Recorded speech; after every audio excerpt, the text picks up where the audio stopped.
Oi, gente, tudo bem? O meu nome é Gustavo e as minhas companheiras de equipe são a Larissa e a Brenda. No vídeo de hoje, nós vamos falar um pouco para vocês sobre o número de ouro, também conhecido como número dourado, proporção áurea ou simplesmente Φ, né? E o número de ouro, ele basicamente está relacionado com a natureza, as artes, a arquitetura. E nesse vídeo a gente vai trazer um pouco para vocês sobre as curiosidades e o histórico a respeito desse número. Oi, gente, meu nome é Larissa e eu vou falar um pouco sobre a definição do número de ouro.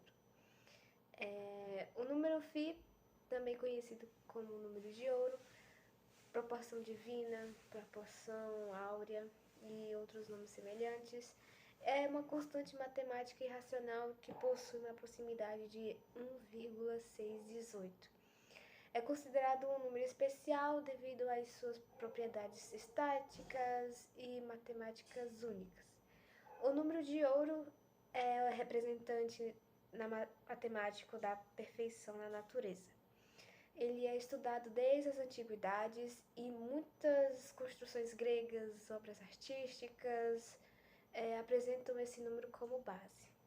O número de ouro é representado pela letra Φ, P-H-I. Mas por que esse número é tão importante? Porque ele representa a perfeição, a beleza na natureza.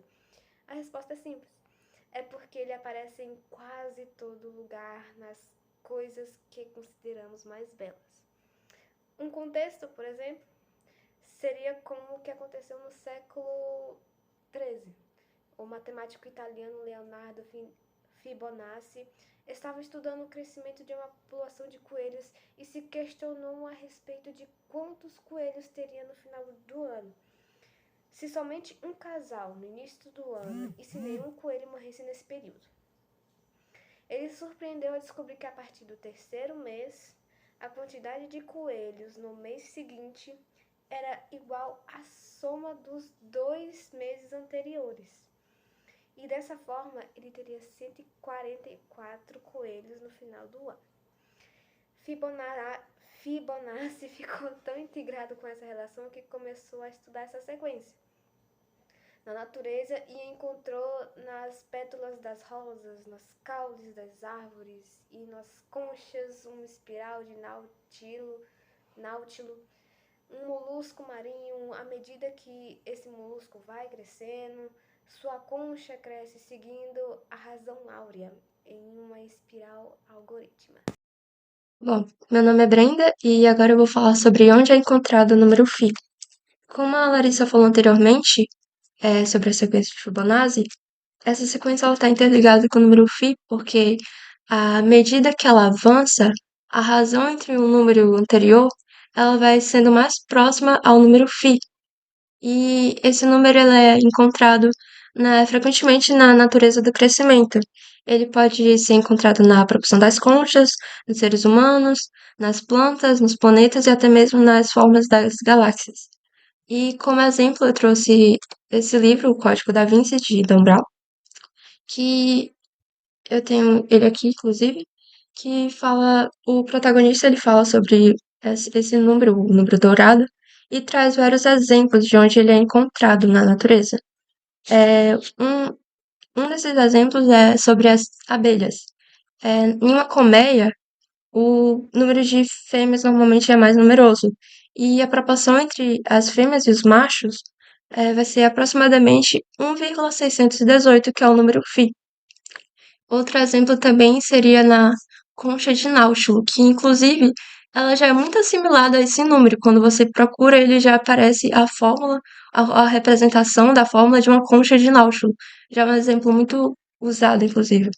E que a, a razão de cada espiral para a seguinte, ela vai ser aproximadamente 1,618.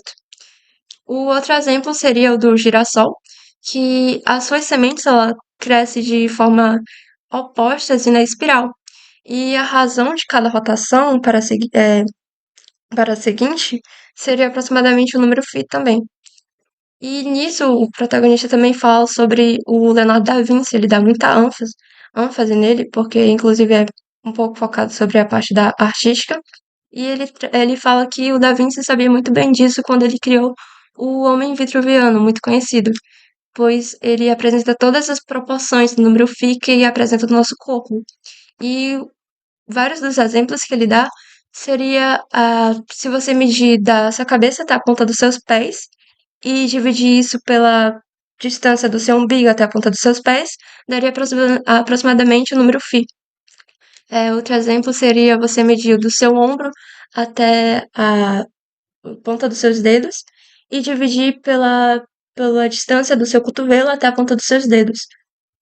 Outro exemplo também seria do seu quadril até os seus pés e dividido pela distância do seu joelho até os seus pés. Tudo isso seria aproximadamente 1,618. Então, esse número muito presente na natureza e por isso ele é tão instigado e tão falado sobre e conhecido como proporção áurea ou proporção divina. Bom, e para encerrar, eu vou trazer um pouco agora sobre um curta que a Disney lançou no dia 26 de junho de 1959. É o curta chamado Donald no País da Matemática. E esse curta, ele é um dos mais famosos do eixo, né? No caso do eixo de educação da Disney. Foi mandado para muitas escolas de ensino fundamental e inclusive ganhou um Oscar de melhor curta documentário. Tem de 27 a 28 minutos e o personagem protagonista é o Pato Donald. Ele vai explorar, né, o número de ouro através de um país, né, o país da matemática, onde as árvores têm raízes quadradas, os rios têm diversos números e muitas outras matemáticas. Então, é um filme muito interessante e que ele aborda o número de ouro, né? O Pato Donald ele aprende com a gente sobre o número de ouro e nos mostra que o número de ouro está relacionado com a natureza, com as artes, está relacionado também com a arquitetura. E ele percebe isso através da exploração mesmo desse país da matemática. É um filme muito interessante e é um filme nostálgico também, porque traz uma figura muito marcante, que é o Pato Donald, né? E de modo geral, o filme ele também não é só sobre o número de ouro. O Pato Donald ele aprende também sobre o conceito de infinito e muitas outras coisas, como por exemplo, o quão importante a matemática é na nossa vida. Então, basicamente, esse foi o nosso vídeo. Esperamos que vocês tenham gostado e aprendido alguma coisa com ele. Se você gostou, deixa o seu like. Se você quiser deixar um comentário e compartilhar com um amigo, também ajuda bastante. Tchau!